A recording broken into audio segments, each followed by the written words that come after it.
링 비디오 https://downsub.com/ 물음표 URL https://www.youtube.com/watch 물음표 v tlmckst 라이 8 나한테 새로운 여자친구가 생겼어요. 그 사람과 함께 살 거예요. 그래서 당신과 이혼하고 당신은 부모님 댁으로 갈 거예요. 무슨 말인지 이해가 안 돼요. 더 이상 당신이 필요하지 않아요. 떠나도 돼요. 부모님과 함께 돈을 벌거나 가사도우미가 되고 싶다면 놓아. 내 시부모님과 남편이 나를 비웃는 것을 이해하세요.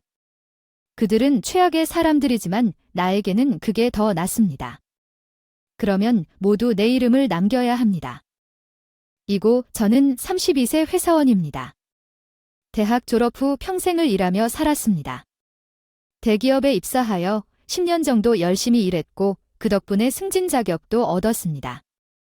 젊은 나이에 부서장 의욕이 넘치고 재능이 넘치는 부하들 사이에서 항상 나에게 유용한 말을 해주는 상사를 만난 것은 축복받은 일이었습니다.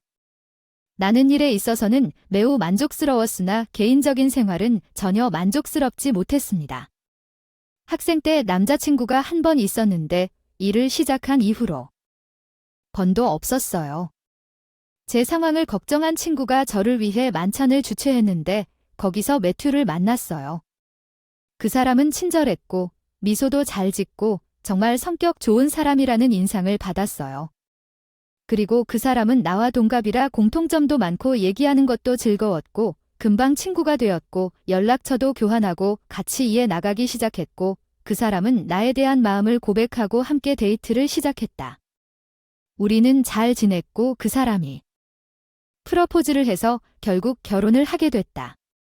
내가 너무 사랑했던 남자와 결혼하게 되어 너무 행복했고 얼마 지나지 않아 그 사람 부모님 집에 가서 인사를 하러 갔더니 그 사람 부모님이 너무 친절하시고 반갑게 맞이해 주셨다. 두 팔 벌려놓아 만나서 반가워요. 이렇게 아름다운 사람이 매튜의 신부가 되었다는 게 믿겨지지 않아요. 좋은 여자를 여기 데려온 아들이 너무 자랑스러워요. 엄마 아빠 그만하세요. 노아 무서워요. 진짜면 그렇게 생각하면 맞다 칭찬이니까 괜찮아. 부모님도 그 사람처럼 아주 친절하고 대화하기 쉬웠어. 노아는 대기업에 다니지 않나. 아니야. 그거 대단해. 일할 수 있는 여자가 멋있어. 결혼하면 회사 그만둘 건가요? 아니 계속 일 잘할 거예요. 좋은 회사에 취직해서 더 좋고요. 주변 친구들 말로는 안심이 되었어요. 그분들 시어머니가 남편을 부양하는 것이 아내의 일이라는 말을 자주 듣는다고 하는데 부모님한테 인사드리고 장모님이 인심이 좋으셨다는 생각이 들어서 다행이었습니다. 이제 막 시작될 뉴우드 생활에 대한 설렘이 가슴 가득 찼습니다. 남편은 제가 살던 집으로 이사를 왔고 함께 새로운 결혼 생활을 시작했습니다. 제가 정말 사랑하는 남편과 신혼생활을 하게 되어 정말 행복합니다. 항상 그 사람과 함께 집에 있을 수 있어서 기쁘고 우리가 함께 생활한 지 6개월이 지났을 때 직장에서 집에 돌아오면 그 사람이 집에 수 있어서 기뻐요. 남편이 나와 상의하고 싶은 게 있다고 하더군요. 괜찮다면 나는 당신이 아버지와 어머니와 함께 살았으면 좋겠습니다. 함께 산다는 말은 함께 산다는 뜻입니다. 그들은 늙어가고 있고 나는 많은 것에 대해 걱정하고 있습니다. 남편이 부모님이 결혼 생활에 대해 어떻게 생각하는지 확실히 이해할 수 있습니다. 시부모님과 동갑이지만 현재 남동생과 형님의 아내가 함께 살고 있어서 걱정할 것이 없습니다. 하지만 남편이 때문에 부모님이 걱정되는 것은 이해가 됩니다. 시댁 내 그렇겠지만 우리가 쓸 수 있는 방이 있나요? 그들은 어떤 이유로든 모든 방을 사용합니다. 원하신다면 부모님 집을 개조해서 두 가족이 사는 집으로 만드는 것이 좋을 것 같아요. 두 가족 내 그렇게 하면 새 집을 사는 것보다 훨씬 저렴할 거예요. 우리는 사생활을 제대로 유지하면서 아름답고 넓은 집에서 살 수 있어요. 정말 매력적인 생각했어요. 시댁 사람들은 매우 친절한 사람들이에요. 그리고 우리가 두 집에 살면 항상 함께 있지는 않을 것입니다. 스트레스가 덜할 것입니다. 네, 괜찮아요. 정말 감사합니다. 엄마 아빠가 너무 행복할 거예요. 나중에 남편이 너무 기뻐하는 모습을 보니 기뻤어요. 제 법이 찾아왔거든요. 저희도 그렇고 둘 다 너무 고마웠어요. 이렇게 친절하고 화기애애한 가족이 있으니 얼마 지나지 않아 두 가구를 가지지 않아도 괜찮겠다는 생각까지.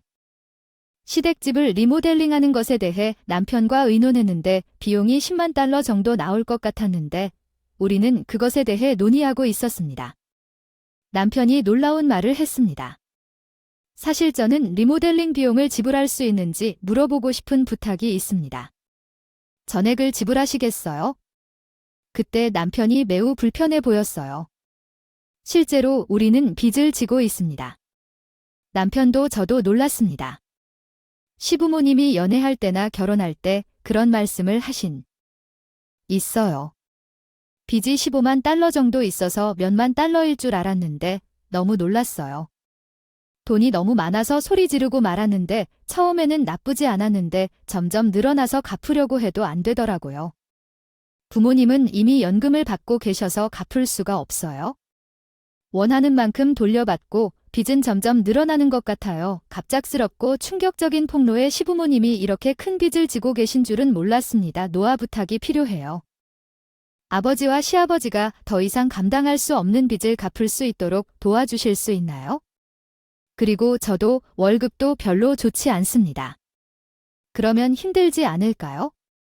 집을 개조하고 두 가족이 함께 살아요 하니 그게 중요하니 계획대로 합시다. 당신은 나에게 당신 아버지의 빚으로 리모델링 비용을 지불하라고 하셨습니다. 나는 25만 달러를 쫓고 있습니다. 어려운 일이지만 노아랑 내 생활도 잘 챙겨주고 싶고 엄마 지키고 싶고 부모님도 사랑하고 노아도 사랑하기 때문이에요. 욕심이 나는 건 미안하지만 저를 정말 사랑하신다면 도와주세요. 조금씩 갚아줄게. 너무 괴로웠어요. 남편. 시댁 식구들 저 말고는 의지할 사람이 없고 남편이 저를 정말 사랑한다는 걸 알면서도 그때는 남편 말에 완전 속았어요. 사랑해요. 시각장애인인 것 같아요. 그게 바로 괜찮습니다. 비용을 지불하겠습니다. 그렇게 하기로 했습니다. 그러자 남편은 너무 고맙다고 했고 악수를 하며 정말 시부모님께 말씀드리고 나중에는 이렇게 말했습니다. 우리 집에 찾아와서 사과하고 시어머니는 기쁨의 눈물도 흘리셨고 앞으로는 최선을 다해야지 시부모님의 빚을 갚아야 했고 그래도 하겠다고 다짐했어요. 약간의 저축을 한 번에 갚기가 두려웠기 때문에 지금은 저축한 돈으로 33만 달러 정도를 지불하고 나머지는 분할해서 지불하기로 결정했습니다. 그런 다음 시댁 식구들이 합류했고 상환에 관해 이야기를 나눴습니다. 내가 방금 만든 할부금은 내가 원하는 대로 할 수 하더군요. 그렇다면 부채 상환을 위해 돈을 직접 계좌로 이체해 주시는 게 어때요? 우리는 돈 관리를 잘 못하는데 저는 남편이 이 말을 했을 때 많은 돈을 이체하는 것이 조금 두려웠지만 시부모님은 고개를 끄덕였습니다. 제가 시부모님 계좌로 돈을 이체한 다음 상환 계좌로 이체하는 데는 시간이 많이 걸릴 것입니다. 큰 금액이었는데 도중에 돈이 안 들어오면 마음에 들지 않을 것 같아서 일단 대화가 나면 시부모님이 많이 안도해하시는 것 같아 이제는 걱정할 필요가 없다는데 동의했습니다. 정말 무서웠던 월별빛 추심 아빠. 엄마 노아한테 제대로 감사해야지 뭐 몇 번이나 감사했는지 말로 다 할 수 없을 정도로 고마워요. 너무 고마워요. 노아가 되어서 너무 기뻐요. 그 안에 아니 시댁 식구들이 기뻐해서 기쁘지만 그 마지막 말을 하면 저를 돈 돌리는 사람으로 비춰질까봐 마음이 불편했습니다. 조금 마음이 아프지만 받아들이고 싶었습니다. 사랑하는 남편의 가족을 돌보기 위해 돈을 지불하기 시작했고 동시에 집을 리모델링하고 두 가족의 집을 완성했으며 아름답고 넓은 집에서 함께 살기 시작했습니다. 시부모님은 매우 기뻐했고 새 집에서 남편의 눈이 반짝반짝 빛나네요. 저도 새로운 시스템 키친으로 요리를 즐겼고 리모델링도 되어서 좋았어요. 출퇴근 시간이 단축되어 여유 시간이 늘어나면 여기가 더 편하고 직장도 가까워서 좋아요. 시간을 공부에도 잘 활용할 수 있을 것 같아요. 빚을 갚기 위해 열심히 일하면서 하루하루를 보내고 있었는데 조금 마음에 걸리는 게 있었는데 남편에게 말했을 때 빚 갚는 걸 전혀 도와주지 않았다는 거예요. 시부모님의 빚에 대해 그는 내가 갚을 수 있도록 도와주겠다고 말했지만 내가 그에게 월급이 충분하지 않다고 말하기 전에 내가 이 말을 했을 때 그는 자신의 월급으로 그것을 갚을 전혀 보이지 않았습니다. 남편에게 월급이 얼마인지 물어보고 월급 명세서를 보여달라고 했으나 완강히 거부해서 얼마를 벌지는 모르겠지만 빚은 갚아야 한다. 1년 정도 빚을 갚을 때 시부모님이 나에게 갚을 돈이 얼마나 남았냐고 물으셨다. 1년이 지났다면 너는 그렇게 많이 잃지는 않았겠지만 그래 최대 $10,000 정도 갚았을 것이다. 15만 5천 달러로요. 올해 우리가 약 $30,000를 갚았으니 나머지는 약 $90,000입니다. 제가 이 말을 했을 때 당신이 그렇게 많은 돈을 갚았다고 매우 놀랐습니다. 노아, 그 속도라면 정말 놀랍습니다. 당신은 지불을 마치게 될 것입니다. 3년 정도 열심히 일하면 갚을 수 있을 텐데 너무 감사하다 시부모님이 울고 기뻐하셨다. 남편 부모님이 이렇게 기뻐하시면 고생한 보람이 있겠다 싶었다. 며칠 뒤에 일을 하다가 뜻밖의 상황이 생겼습니다. 그날 야근을 해야 해서 남편에게 집에 늦게 올 거라고 말했지만 일은 의외로 순조롭게. 게다가 일손이 자유로워 제 시간에 퇴근할 수 있었습니다. 그래서 남편을 위해 저녁을 차려줄 생각으로 여느 때처럼 서둘러 집에 갔는데 현관문을 열자 시부모님의 신발이 있었다. 아, 시어머니 가족들이 여기 계시다. 뭔가 할 일이 있는 줄 알고 거실로 걸어가다가 시부모님과 남편이 당신이 그 여자와 결혼하는 것이 옳았다는 것에 대해 이야기하는 것을 들었습니다. 그렇지 않습니까? 매튜, 당신은 훌륭했습니다. 당신이 그렇게 돈을 가진 여자를 두었다는 것을 믿을 수 없습니다. 그 사람은 대기업에 다니고 있어 정말 조심스럽고 유혹했지. 넌 좀 더 감사해야 해. 어머, 빚을 낸 사람 중 한 명이야. 뭐 그런데 난 제일 적은 사람이야. 무슨 말을 하는 거야. 얼마를 냈어? 경마에 돈을 쓰다 도박이 형편없어 가끔 대박이 나기도 해서 흑자일 때도 있었는데 $150,000 빚을 지고 있는데 흑자일 수 있겠는가? 이 정도면 우리는 빠져나갈 수 있을 것이다. 빚을 지고 다시 정상으로 돌아가는 건 정말 대단한 일이고 우리 집까지 리모델링도 해주셨고 정말 좋은 아내를 얻었고 빚 갚으면 버릴 거예요. 남편과 시부모님이 웃으시면서 너무 놀랐어요. 조금 진정했다가 한동안 현관문에서 움직일 수 없었다. 나는 큰 소리를 내며 자물쇠를 닫고 현관문에서 집에 왔다고 말하고 거실로 가면 시부모님과 웃으며 인사했어요. 오, 노아, 어서 오세요. 잘했어요. 수고했어요. 그럼 우리 방으로 돌아가서 또 같이 저녁 먹자. 시부모님의 부드러운 미소가 너무 무서웠어요. 마찬가지로 좋은 남편 행세를 하며 웃는 얼굴에 이 남자도 충격을 받았고 내가 뭘 했는지 보답하려고 했지. 오늘 늦게까지 일해야 한다고 했지. 그래, 나 지금까지 일하고 있었어. 생각보다 너무 많아서 서둘러 저녁을 요리하고 시간에 맞춰 집에 돌아왔습니다. 남편이 내가 한 일을 남편이 깨닫지 못하도록 저녁 식사 전까지 침착한 척하려고 최선을 다했다는 사실을 몰랐습니다. 목욕을 하다가 방에 틀어박혀 혼자 울었는데 남편에게 시댁을 쉬게 해주고 싶어서 힘껏 울었다. 그때부터 있는 힘껏 울었다. 빨리 행동했다. 준비를 시작했다. 이혼하고 3개월쯤 지나서 이혼 후 어떻게 할지 차근차근 계획을 세웠어요. 나는 행복한 척 남편에게 시부모님의 빚을 갚았다고 말했습니다. 남편은 당신이 빚을 갚았다고 눈을 $150,000 대략 3년 정도 걸릴 예정이었죠. 사실 저는 꽤 많은 돈을 모아두었지만 한꺼번에 갚기가 두려워 월급과 저축에서 조금씩 빼기 시작했는데 이미 $100,000 미만이었습니다. 그리고 한 번에 다 갚는 게 낫다고 생각해서 확인하고 괜찮냐고 물어보고 통장 좀 보여달라고 남편한테 통장 보여줬어요. 아, 맞네요. $90,000가 한꺼번에 갚았네요. 남편은 흥분을 최대한 억누르려고 노력했지만 거기서 나가고 싶어 몸이 근질거리는 모습을 수 있었습니다. 와우, 노아 고마워요. 우리 아빠들이 이걸 좋아하실 거예요. 남편이 얼굴에 손을 얹고 우는 것 같았지만 알아요. 그냥 연기일 뿐이고 우는 척하고 있다가 시부모님도 오셔서 감사하다고 하셨습니다. 너무 감사합니다. 노아를 만나서 너무 다행이에요. 내가 이걸 하나도 몰랐더라면 당신은 신과 같았어요. 속아서 함께 여행을 가면 분명 행복했을 텐데 나는 이미 이 사람들이 어떤 사람들인지 알고 있고 내 계획을 세울 준비가 되었기 때문에 행동했을 뿐입니다. 남편이 저와 이야기를 하자고 했습니다. 정말 무슨 일이야? 미안, 노아. 날 떠나야 해 무슨 뜻이야? 일부러 놀란 척한 거야. 새 여자친구가 생겼어. 여기서 그녀와 함께 살 거니까 난 그 사람과 이혼할 거야. 그리고 너는 부모님에게 가는 것은 매튜의 예상치 못한 진술에 정말 놀랐습니다. 이가 이전 대화에서 떨어뜨린 것을 남편이 빚을 다 갚으면 나를 떠날 것이라는 것을 알았습니다. 그러나 나는 그가 자신의 불륜을 공개적으로 선언할 것이라고는 기대하지 않았습니다. 저를 떠난 후 저를 처가집으로 보내라는 말씀이시네요. 무슨 말씀인지 잘 이해가 안 가네요.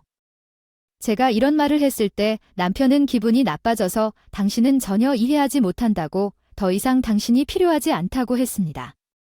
하지만 빵 승자나 가정부로서 당신을 할 수 있어요. 오, 안 돼. 그러면 현관문이 열리고 제 친척들이 들어왔어요. 매튜 드디어 그녀에게 말했나요? 응, 제가 그 순간 거기 있었으면 좋겠다고 말했어요. 노아, 그게 방법이에요. 우리를 위해 집안일을 하면 우리 집에 올 수 있습니다. 물론 시부모님과 남편이 나를 비웃더라도 집세는 청구할 것입니다. 그들은 최악의 사람들이지만 그것은 제가 말할 수 있는 것 이상입니다. 그럼 너희 모두는 내 댓글에 시댁이 눈을 굴리는 것을 떠나야 해. 무슨 말을 하는 거야? 이전니 수리 비용은 내가 쉽게 지불할 수 있어? 집 이름을 내 이름으로 바꿨으니까 나한테 권리가 있는 거야? 이 집에 살 사람을 정할 수 있고 내쫓을 사람을 정할 수 있는데 내 댓글에 시댁 식구들이 얼굴이 파랗게 변했는데 드디어 집 제목이 생각났어. 정말 어이가 없었어. 미안하지만 넌 우리가 이혼하면 더 이상 살 수 없어요. 아, 안 돼. 우리 시댁 식구들은 상황의 심각성을 알았지만 남편은 나에게 뒤처지기 싫어서 반박했는데 당신이 우리 빚을 떠맡고 전액 갚았잖아요. 돈을 잃어가는 사람은 빚이 없으면 적어도 새 살 곳은 마련할 수 있었을 텐데. 그렇군요. 빚 갚으시는 동안 좋은 집에서 살게 해주셔서 감사합니다. 시댁과 남편도 그렇게 말했어요. 사실입니다. 미안하지만 나머지 9만 달러 빚은 갚지 않았습니다. 그런데 당신의 통장에서 누락되었습니다. 그 통장은 내가 만들고 옮겨놓은 별도의 계좌였기 때문에 빚은 변하지 않았습니다. 9만 달러부터 계속해서 많은 돈을 지불했기 때문에 아직 헌금을 받지 못했는데 이제는 올 때가 된 것 같아서 나머지는 당신이 지불해야 합니다. 남편과 시댁이 창백해졌습니다. 그들에게 경고를 했어. 매튜, 내가 바람을 피웠다고 했으니 위자료를 내라고 했어. 나도 그 사건에 대해 내 파트너에게 청구하게. 안 돼. 그 사람은 아름다워도 데이트를 했어. 왜냐면 내가 집도 있고 돈도 있으니까 저에게 위자료를 청구하세요. 그 사람이 저를 차버릴 거예요. 저는 그런 건 신경 안 써요. 노아, 미안해요. 미안해요. 우리를 떠나지 마세요. 제 남편은 가늠한 사람에게 버림받을까 봐 두려워하고 제 시댁 식구들은 나한테 버림받을까 봐 두려워요. 정말 이기적이고 쓰레기 같은 부모 자식들이야. 너희들이 무슨 말을 하든 더 이상 너희들과 아무 상관도 거야. 나도 이 집을 시장에 내놨어. 내가 빚진 6만 달러도 갚게 해줄게. 내 변호사를 대신해. 아, 안 돼. 시댁 식구들이 모든 것을 잃은 것에 놀라 얼어붙었다. 나는 변호사를 통해 남편에게 이혼과 위자료를 요구했고 가늠한 사람에게도 위자료를 요구했다. 나는 그 대가로 시댁에게 6천 달러를 요구했다. 실제로 개조된 시댁이 약 20만 달러에 팔렸다고 돈을 지불했습니다. 위치가 좋았고 듀플렉스를 찾고 있는 가족이 있어서 좋은 얻었습니다. 그들이 집을 살 수 있었기 때문에 저는 16만 달러를 지불해야 했습니다. 여기에는 내가 갚아야 할 빚 6만 달러와 개조 비용 10만 달러가 포함되어 있습니다. 저는 16만 달러를 지불했지만 결과적으로 4만 달러를 얻었습니다. 또한 전 남편과 불륜 파트너로부터 위자료도 받습니다. 게다가 매우 긍정적인 상황입니다. 전 시부모님으로부터 6만 달러의 소액을 받을 수 있었습니다. 이 상황을 가장 잘 활용하고 있는 사람은 바로 저입니다. 제가 입은 피해가 심해서 사람들을 믿지 못하기 때문에 이것은 합리적인 요청이라고 생각합니다. 처음부터 그렇게 많은 저축을 갖고 있었기 때문에 시댁의 빚을 최대한 빨리 갚기 위해 투자하는 방법을 배우려고 했고 애초에 저축이 꽤 많았기 때문에 수십만 원을 투자했습니다. 수천 달러 정도를 투자했습니다. 약 1년 만에 제 자산이 상당히 늘어났고 연봉도 인상되어 월급도 꽤 많이 받았고 저축도 많이 했기 때문에 과감한 조치를 취할 수. 돈의 가장 큰 수혜자는 내가였는데 전 시댁 식구들이 다시 빚을 지고 집을 잃었으니 솔직히 사기꾼처럼 속였기 때문에 그런 사람들은 한번 지옥에나 가봐야 할 것 같다, 반성해야 할 것 같다. 이번 일로 인해 앞으로는 사람을 보는 눈이 더 좋아질 것입니다. 저도 노년에도 호화롭게 살 수 있도록 자산을 계속 아끼고 늘리고 좋은 사람들과 행복한 추억을 많이 만들고 싶습니다. 이 이야기에 뵙겠습니다.